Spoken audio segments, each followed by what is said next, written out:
On today's episode of Three Down Development, I'm really excited to be joined by Atlanta Falcons General Manager Thomas Dimitroff. Thomas, thanks for coming on. I really appreciate your time. I know with things getting back up and going for you guys, it's always a busy time to be in the NFL, but I'd imagine this week's quite busy as well.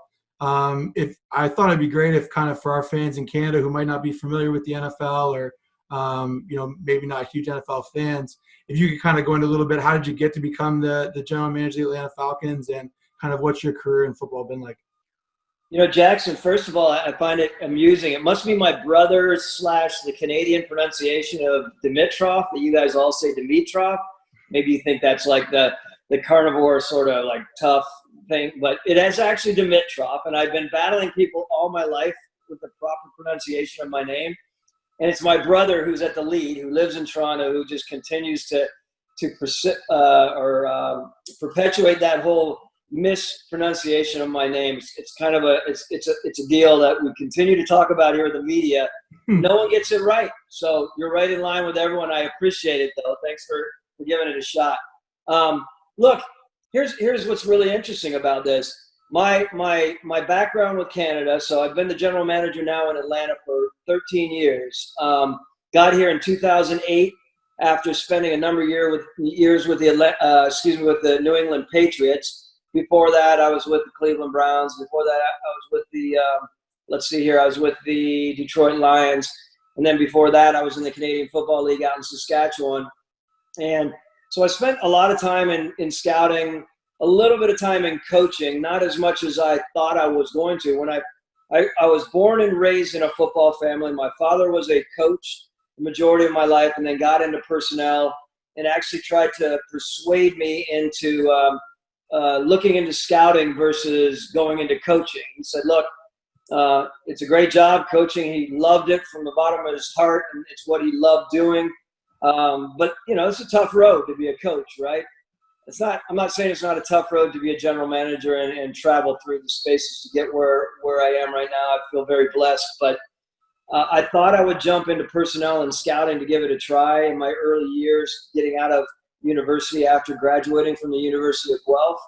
And I got into scouting at that point and started realizing that's where I wanted to be. And I knew that my route towards the general manager job was going to be much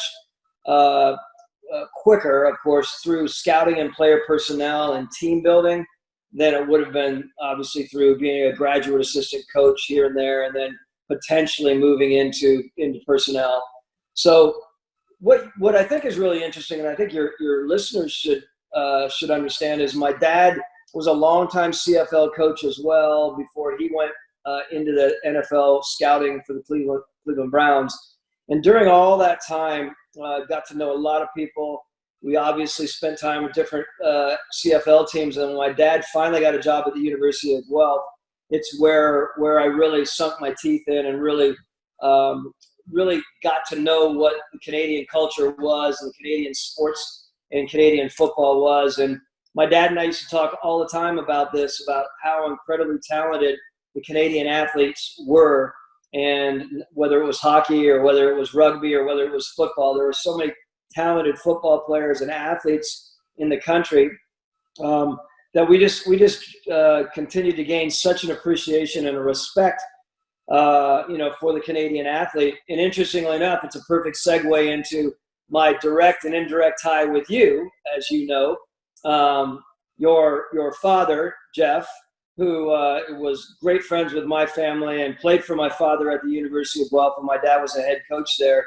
I got to know him very well and developed an amazing appreciation for the Yonkers family. Obviously Jeff, and obviously Mark, who was a dear friend of mine as well, and Scotty at one time. God bless his heart. It was a family that we had a great deal of respect for. When you came knocking to have an interview here, I was beside myself, excited about sitting down and talking with you, because, again, unbelievable ties to Canada, unbelievable ties to Southern Ontario, and to me, an unbelievable tie to the Yonkers family. So thanks for having me on.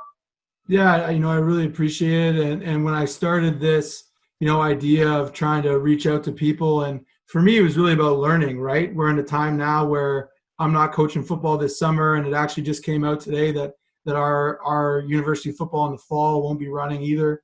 So I got a tremendous amount of time, to try and learn myself. And, I thought that, hey, if I can create something that I can help other people learn too, that'd be amazing. And, right from the start, I was like, hey, if we can make this into something, real and significant, maybe, I would give Mr. Dimitroff, and I think I did that one better that time, a try. So really appreciate it. And what I really wanted to talk to you about is kind of both team building and culture. And, obviously as a general manager, you're a huge part of creating that in an organization, but you've also been in so many different organizations, whether it's at the NFL level, or like you mentioned, the CFL level, and you grew up obviously playing, and your dad was a coach in the Canadian game. So it's such, obviously before having his own career in the NFL. So I just think it's a really interesting perspective to kind of sit down and talk about, and super relevant for the people watching and listening to this. So my first question, and I think this is something that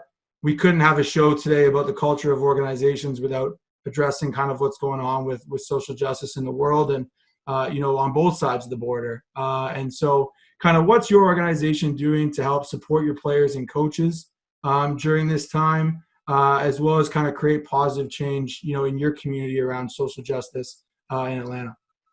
Jackson, the really interesting thing about being here in Atlanta, as you can imagine, it is a hotbed of equal rights. It always has been. There's unbelievable history here.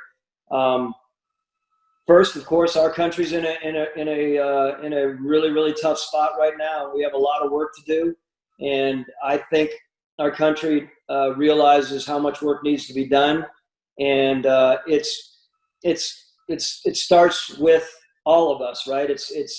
We're so incredibly aware of what's going on right now. Most recently, with everything that's happened in Minneapolis with George Floyd, where we are going, and social justices, and the athletes that we have on our teams, especially specifically in the National Football League. It's unbelievable, our interaction. It's unbelievable when you sit down and you talk to our players or our coaches or some of our scouts who are African American, and they are able to share everything that they've been dealing with at so many levels. It's unbelievably moving. And interestingly enough, recently, last week, when everything really was coming to a head, of course, through all the protests, we sat down. Dan Quinn sat down with his coaching staff. I sat down with a lot of the football operations staff and spent a number of different time frames with them in certain meetings, and we sat down and talked about what was on their mind, what was on everyone's mind, across the board. And we had a number of our Black associates be able to share with us, all of us, what was on their mind, and how they were navigating through this, and how they navigated through all of this social injustices throughout their entire, not only their careers, of course, but their lives. It was unbelievable. I have never had two better meetings in my entire career, let alone as a general manager. And this is my 13th season in Atlanta.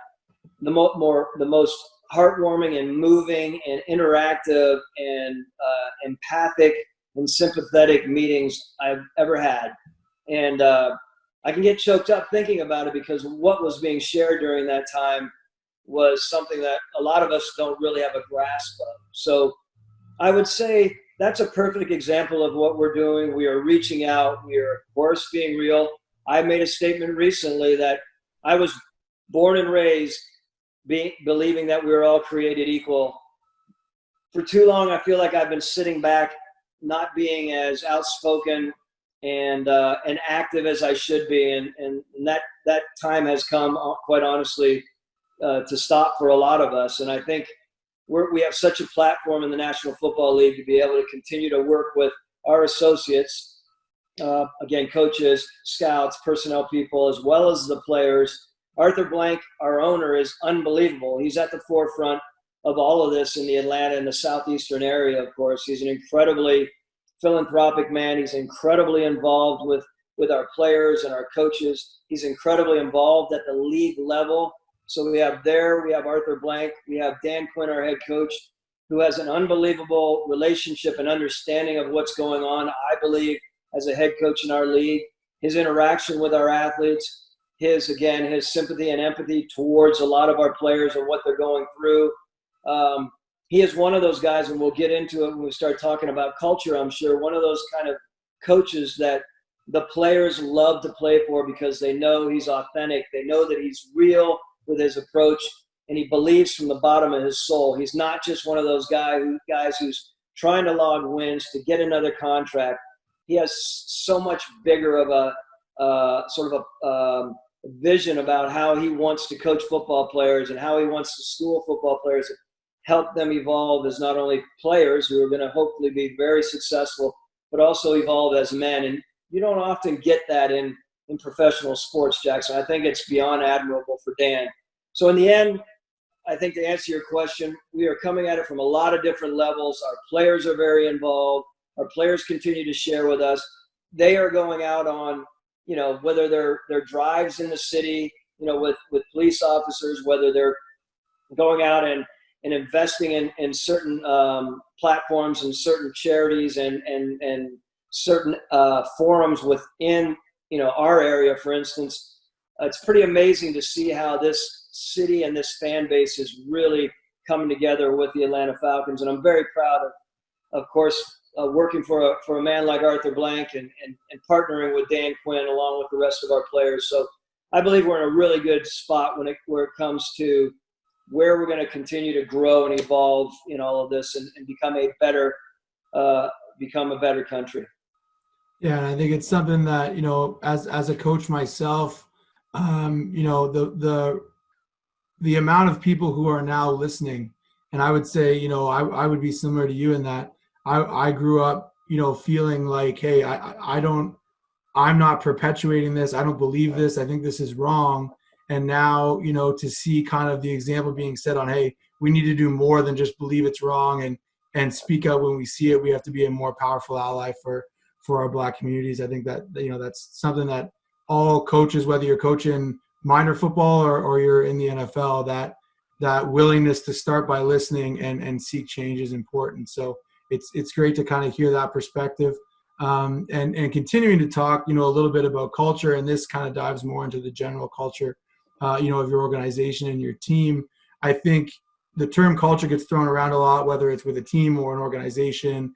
And often I think people don't really define what they're talking about. They just kind of throw it around as a blanket statement of, we're really proud of our culture, or our culture helps us do this. What to you does culture within an organization really mean, or a team? And then kind of how are you trying to create a winning culture with your organization right now in Atlanta? What are some of the things that, you think help you or help your coaching staff create that culture? Jackson, that's such a good question. We're always talking about culture, right? We're talking about culture at all levels, whether it's a high school level or whether it's collegiate university level or whether it's at the pro level. And everyone has different perceptions of what it is. I know for me, and I believe over the many years that I've been involved in the NFL now, I believe it's 27 or 28 years, 13 in this capacity, I realize the importance of having a sound culture. And culture, to me, obviously has a lot to do with, I guess the way I put it is something that's uncompromising when it comes to putting together your football team, unwavering. So, for instance, I believe in developing a culture that is, built off of like some really heavy, strong foundation pillars of, discipline, consistency, accountability, maturity, I think, within, which is really important. There are times, of course, over years that we thought we were that, and we held strong to that, and yet we were wavering, right? Because you're never going to be always the same. You're going to have new players in, you're going to have adjustments, but for us to keep that in strong focus. When I first got here back in 2008, through my first tenure with our first head coach, Mike Smith, and now with Dan Quinn, now going into our 6th year together, we realize how important that is to stand for, the pillars that I just mentioned, as well as positive, passionate, and persevering people within our organization. That's a big part of how we go out and search for the type of players, coaches, scouts, and football administration people we're looking for.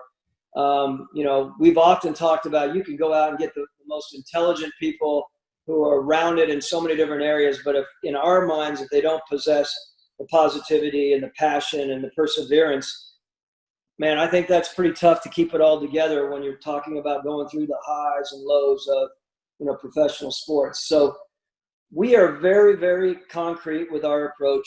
Dan Quinn is a fantastic football coach and leader of men. He keeps everyone together. We believe in a strong brotherhood. You've probably read some about that. And I know that seems a little cliche, respectfully speaking, towards Dan, but he lives it and he breathes it. Our players believe it. They know that they have each other's back, which we think is really important. So our culture has to be something that we live every day, and we are very, very consistent and hold each other accountable to be so, and to address it and to approach it in the way that I had mentioned earlier on in the answer to this question. I will say, and we can talk a little bit more about this because it's not easy, right? You get different ages now, which I think is fascinating, right? From Matt Ryan, who we drafted back in 2008, who was the very first draft pick that I ever had as a general manager, to Julio Jones in 2011, massive trade that we made, to Cal Ridley, to AJ Terrell, who we drafted this year. Unbelievable wave of age groups, basically, and very, very different from 1 to 2 or 3 years between them all.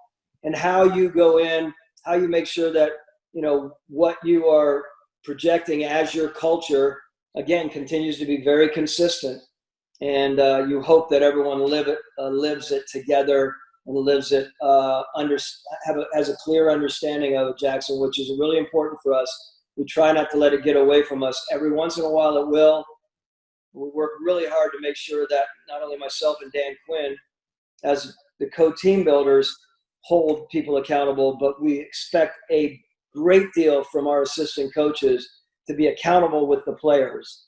It's quite easy at times, and you know this as a coach.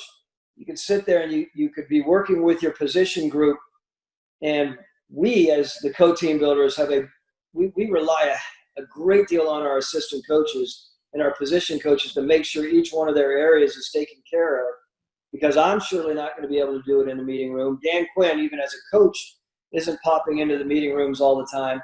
Really, really, really important for everyone to understand what the culture is and what is expected and how accountable they're expected to be is massively important.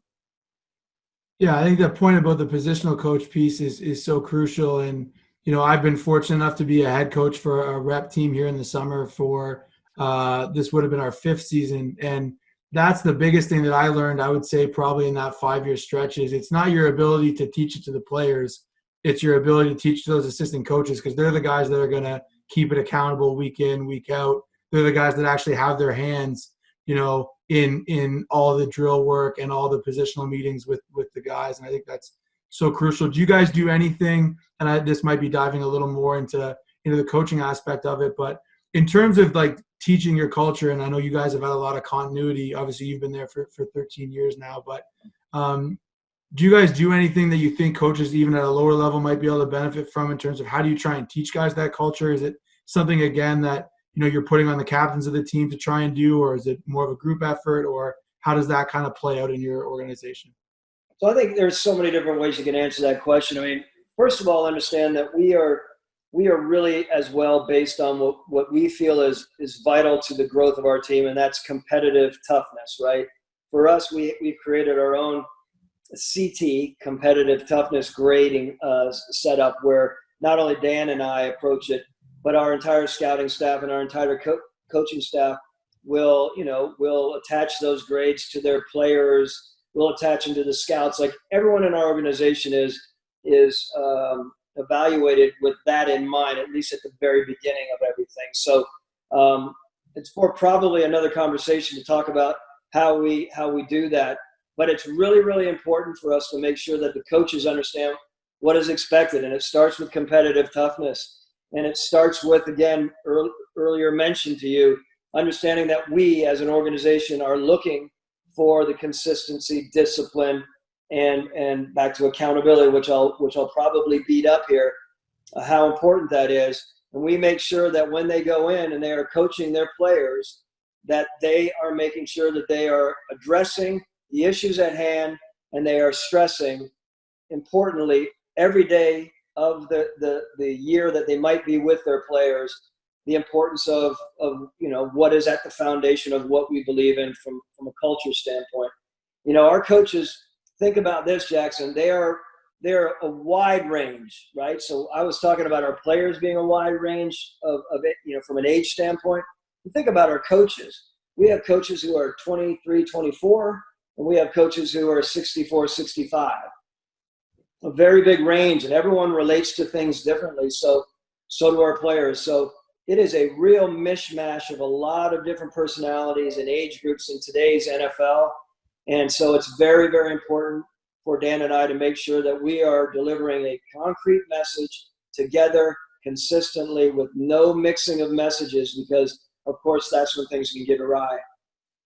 Yeah, absolutely. And I think, that's something that, and I'm, me as a young coach, I could totally see as myself, you stop playing and you get into coaching, and there's so much new. You learn new system. You learn, hey, this is how this team runs that. You're watching a ton of film. And this last year, I really took that off because I kind of realized within our own, my Cambridge Lions, I coached in the summer, we had been doing really well, but I didn't like how we responded in a few situations. And it was just clear to me at that point, it wasn't the scheme. It wasn't, hey, we need a new drill to teach this. Those improvements are all important. But I think for coaches listening, especially young coaches, because I did it, that if you can find a way to not just have beliefs, but get everyone in your organization to understand why you're preaching that and give them, the tools to express themselves, I think that's something that at least, and I've been able to, hear in your comments and other people that I really respect that I've worked with and talked to, that's kind of the element that gives you a chance at sustained success. So I think that makes a lot of sense. That's a huge point. Being able to express it as you express it. Of course, take the points and our foundation points, of course, and our pillar points, and let everyone express it and get creative with how they're going to do it, because everyone is very different, right? That's a vital point. Dan, as a head coach, isn't going in there, muscling all of his coaches to approach it in a certain way. Of course, he's one of those guys that, believes in, again, keeping everyone positive and enjoying the journey, because he believes in enjoying the journey as a coach. You're going to be that much more productive. If it's drudgery, he doesn't want that on his staff, and he doesn't want the players feeling that. We're not a negative type organization. That's one of the things. We can go into this as well. We do believe strongly in appropriately critical, paired with being. I think it's a very important concept and idea to talk about, because when you believe in high positivity, which Dan Quinn does as a coach, that's a big part of his approach.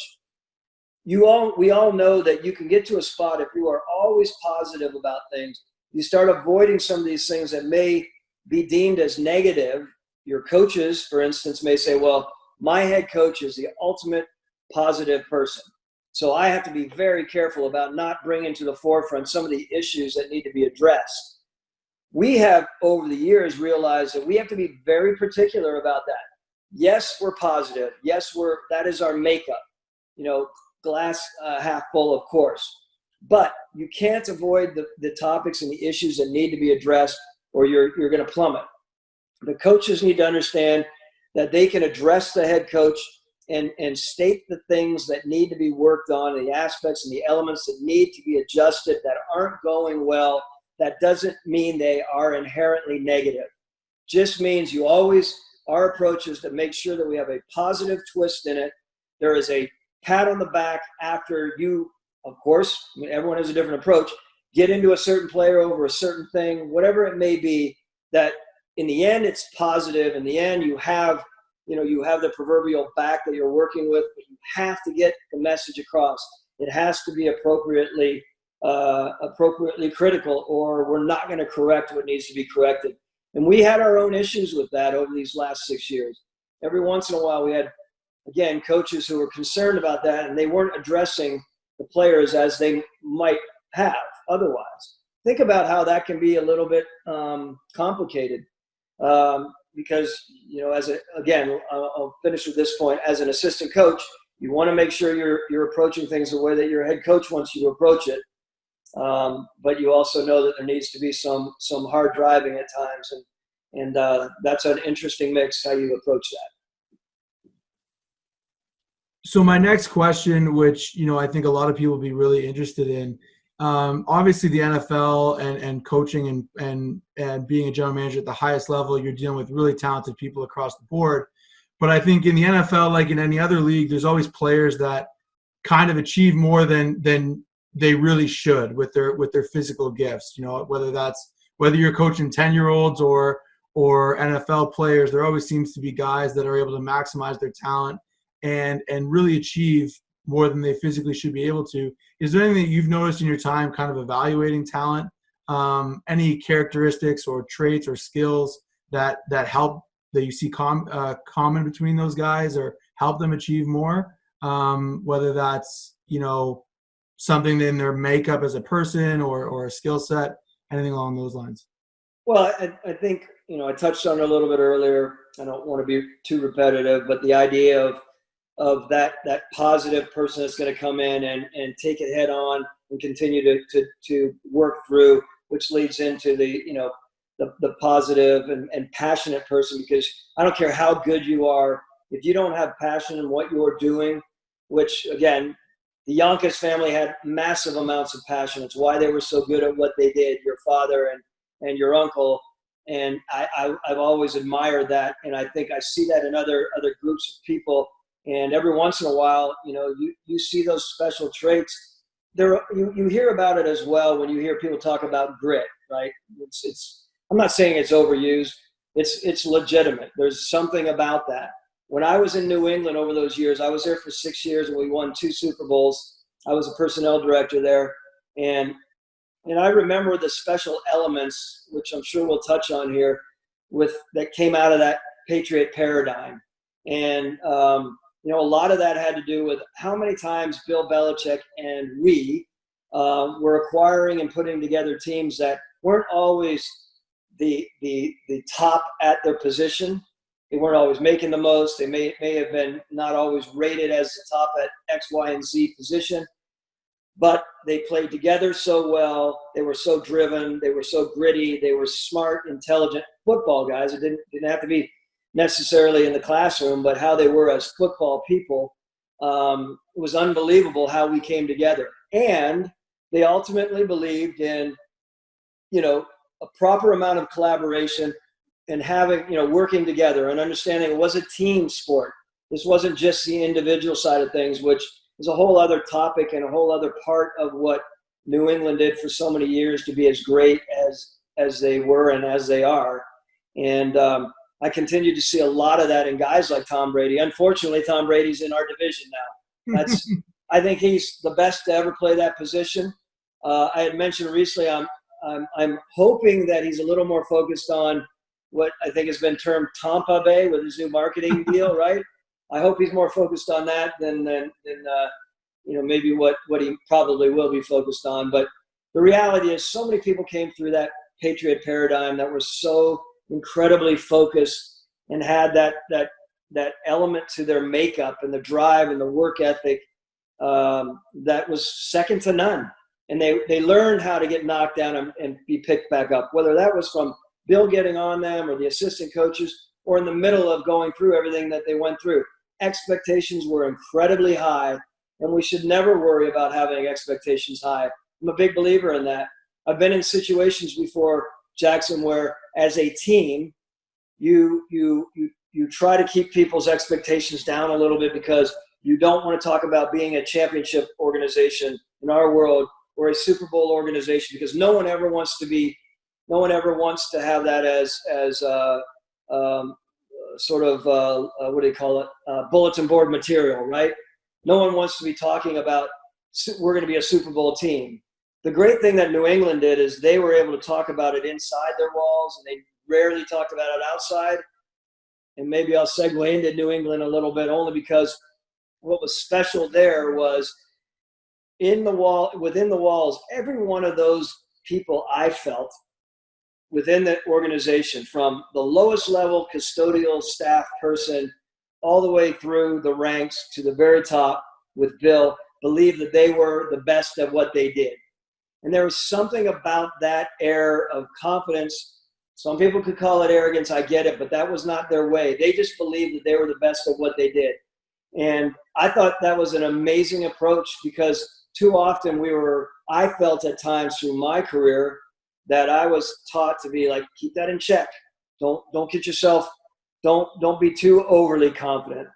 Well, there was something about the way that Bill Belichick approached it, with all the hard work, the focus, the countless hours that they put into it, that they believed that they were the best. And obviously it has shown over the years how incredibly successful that approach has been. It's not for everyone, right? I can go on and on about this. Some players in that organization loved it. They wanted to get their 2 or 3 Super Bowls. They wanted to move on.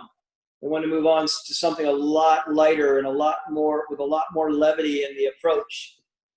Man, I'm just telling you, when you look at some of these really stout organizations who are tried and true, there is that element of discipline. They can still enjoy the journey, don't get me wrong, but there has to be an acute focus and an unbelievable amount of work ethic involved if you're going to be, the top at what you do. And obviously New England has been that over the years. Yeah, that belief internally in your organization, I think it's one of those chicken or the egg things. I don't think very many people reach the mountaintop without having that belief that they're going to get there. But like you said, there's a lot of people who are worried that type of attitude might make you overconfident, or like you said, give your opponent something to post in the locker room material. But I think it's interesting to hear that kind of, and you're right, because I remember, and I grew up through the Patriots dynasty, so that that was a huge part of me falling in love with football, was this team that didn't have the stars and the quarterbacks drafted in the 6th round, and they have all these guys that they're greater than the sum of their parts. To kind of to hear of that as inside the walls, they had that belief that they were the best at what they did at every level. And kind of, I think the trademark of those Patriots teams was you'd never hear that on the outside, right? That was the exact opposite of the messaging, the do your job type stuff. Well, that's exactly right. I mean, so we can talk about that as well. People ask me, what did you learn from Bill and that approach? It was indisputable role understanding. I've used that before. Now, that was what I had morphed it into, and I tried to change it to be polite about it versus do your effing job, which was probably another way to put it. But that's what it was there, versus, as well as non-entitlement. So you do your job, do it to the best of your ability, be an expert in that area. It allows you to believe that you are one of the best at that position or whatever you're doing. Non-entitlement, approaching life, approaching the team that way, that doesn't matter where you are, in the hierarchy as far as, what you contribute, whether you're Tom Brady or whoever you are on that roster, that there is a non-entitlement element in the New England Patriot approach is unbelievable. I think it kept everyone in a really solid, sound spot. I think that's vitally important. And so, again, Bill's approach, albeit not for everyone, is tried and true, a championship approach. And he is, like Tom is, the best ever. I think Bill is one of the very best coaches to ever coach this game. Yeah, it's so great to be able to kind of talk about that and pick your brain on your time with Belichick. And this might, I'm not sure this answer might take you down that road as well, but I was really interested, for our coaches, and I think people are, like you said, I'm much more of a glass half full guy, trying to keep things positive. And, a lot of times, obviously at the pro level, you get to choose who's on your team. When you're coaching high school football or summer football, right? One of the things I love about it is you got to kind of change every year, and you got the guys who you have, and you're always trying to get the most out of those players. Is there anything, similar question to kind of the athlete aspect we talked about before, is there anything you've noticed in coaches, and this can be Belichick or just other, obviously you've worked with other great coaches in the league as well, any kind of traits or skills or strategies that you've seen coaches who get more out of their players use that our listeners might be able to learn from? I mean, I personally believe, hands down, one of the most important things is to start with authenticity. Everyone, I'll speak from the NFL, having been in here almost 28 or plus years or whatever it is, the coaches that lost the players were the ones that were the BS guys. And you can't be who you aren't. And so authenticity is massively important. Being able to be communicative is another massively important element. If you're not a communicator, I think your chances of being a successful coach and pulling the best out of your football players is going to be drastically limited, because in today's world, these players need you to communicate clearly, many times succinctly, of course. That's really important. And you need to follow up. There needs to be, I believe as a coach, there needs to be follow-up on it so that everyone understands you're going in the same direction. And if there is uncertainty, that you're able to address it and have enough patience as a coach to go through some of what may be challenging a certain player that he might not understand.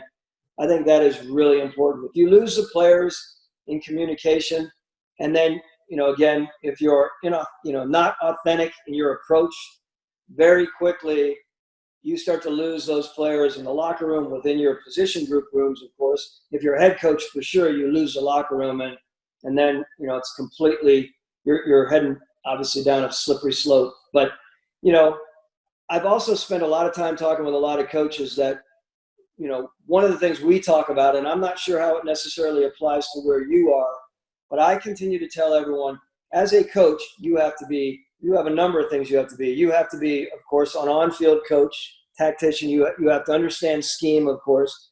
You have to understand you have to understand how you coach the players, of course. That's important. Technique and such, etc. You have to, as a coach, also be an evaluator, because you have to be able to give your team builders, whether it's in the pro league, with myself and Dan as head coach or general manager and head coach, or at whatever level you have to make sure you give your head coach the proper evaluations of your group as a position coach, for instance. I think there's a difference between evaluating and assessing. This is another thing that is, I think, vital. Assessing, to me, has a lot more to do with more than just this guy can run fast, cut hard, quick, flips his hips. That's the evaluation side. You start talking about assessing as a coach. Assessing is having a bigger picture of what's going on, to provide for your head coach if you're a position coach, as a head coach, to provide for your general manager and your owner. It's assessing the players, assessing how they fit into the team, how the team is from a big picture standpoint. Coaches know that much more than an athletic director or a general manager. At times, position coaches know a lot more than we do as team builders, again, head coach and general manager, because they're in the meeting rooms all the time. They need to be able to communicate. They need to be able to assess what's going on and be able to bring that information out to the people who are making the final decisions. Otherwise, you can be making a lot of bad decisions. So assessment as a coach is really, really important. Of course, leadership is incredibly important in its own way within your own world. That's important. So I've touched on a number of different areas there. I think there's a full picture here that is important in my mind to be a top-notch quality football coach.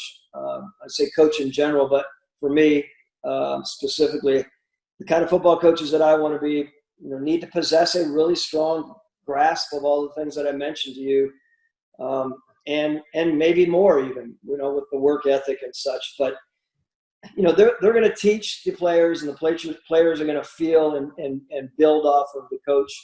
And if the coach is not sound in those areas, then we're not going to have sound football players in the same areas. Yeah, absolutely. And I think, kind of tying this whole conversation together, I think the communication piece that you mentioned there is so valuable. I'm a teacher by trade, so I get more chances to work on it and practice it.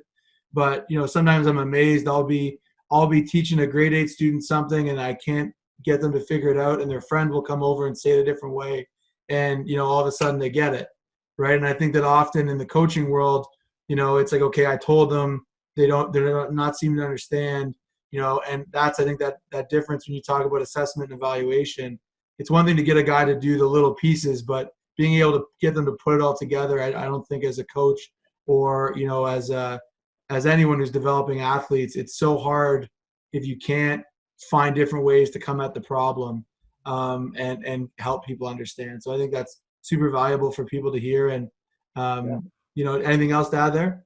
No, Jackson, I was just going to say to that point, coaching is such an important coaching / teaching / coaching, right? It's such an important part of everything, how everything works. Myself, 13 years as a general manager, I am working right now, and I'm proud to say I'm learning every day. I am still learning every day, and I would not be able to continue to function in this business if I wasn't open-minded enough to learn every day. I have 3 different coaches that I'm working with. You probably have heard that idea of putting together your own small board of advisors, so to speak, right? I'm a big believer in that. I've met some really, really intelligent and outrageously successful people while I've been in this job, especially as a general manager, of course.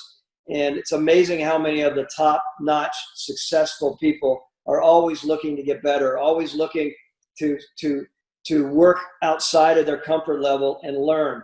I'm a part of not only working with these 3 different coaches, which we could talk forever about and how important they are for me to continue to develop and grow in my leadership side of things and my mentoring side, generally speaking, on some of my shortcomings and challenges as a leader that I'm always working on.